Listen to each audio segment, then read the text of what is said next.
Somehow I knew the posture was copied from someone else. Eumaeus tells me there are no more than 20 Illyrians, none of them mounted. They are less than an hour ahead. We will catch them well before Crystal Spring. The approach to the pass is wide, at least 150 paces across. The snow is not yet deep, the going there good, ideal country for cavalry. We will outflank them, ride them down as they run. So much for Bilip conquering the Illyrians, one of the greybeards muttered in the thick Macedonian dialect that pronounced PH as B. Leonatus swung round angrily. Broad-shouldered and thick-set, he was more impressive when he dropped the artificial pose and moved naturally. This is nothing. Before Philip defeated their chieftains, thousands of tribesmen would have been burning your homesteads, raping your wives and daughters, not a handful of outlaws rustling a flock of sheep. Although a scion of the Lyncestian dynasty, Leonatus had been a royal page for 2 years, and had recently been named as a foster brother of Philip's son, my namesake, Alexander. It was unwise to forget that he was devoted to the Argead king of the lowlands in distant Pella. Free speech is the birthright of every Macedonian. The lowest swineherd can speak openly to a king. Now nobody contradicted Leonatus.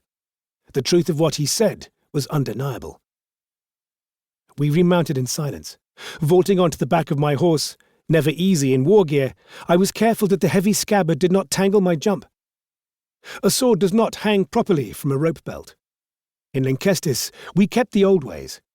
Instead of a sword belt, a man must wear a halter, like a horse, until he has killed an enemy.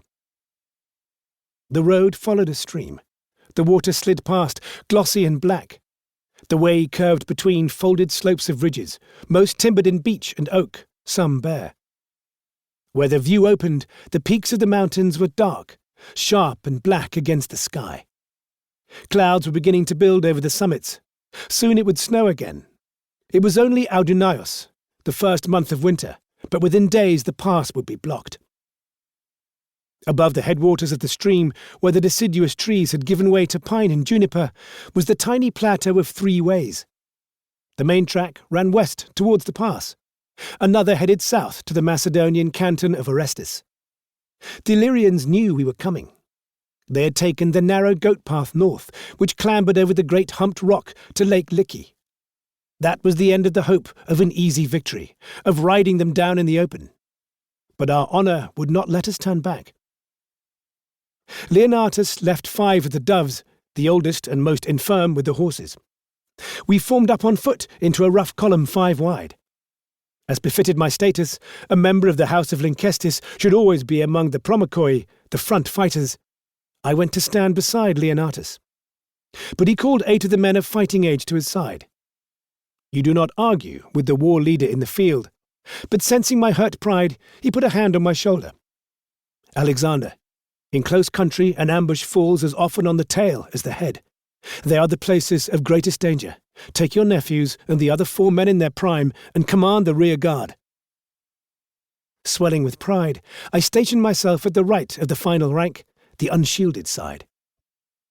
Before we moved out, Leonatus sent Eumaeus ahead as a scout. Although well past the strength of his youth, Eumaeus had been a mighty warrior, and no one was a finer hunter or woodsman. We had gone no distance when the slopes closed in, and my pride deserted me.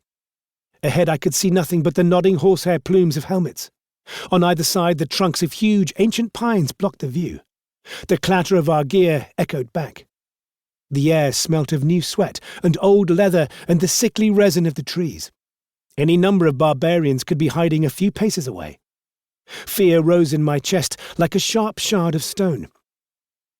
I had waited all my life for this, the blood right to manhood.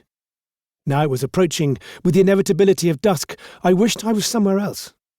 Even back with the children in the hall at Labia, watching my mother oversee her women at the looms, warm and safe. As we trudged up the path, I could not take my eyes off the slope to the right. And the snow had not yet penetrated the foliage. But the pines were massive. 2 grown men could not link their arms around their trunks. Vision was limited to a stone's throw. Nothing moved. No wind sighed through the trees. There were no birds. I clenched my jaws to stop my teeth chattering. It was not the cold. Sweat was running down between my shoulder blades.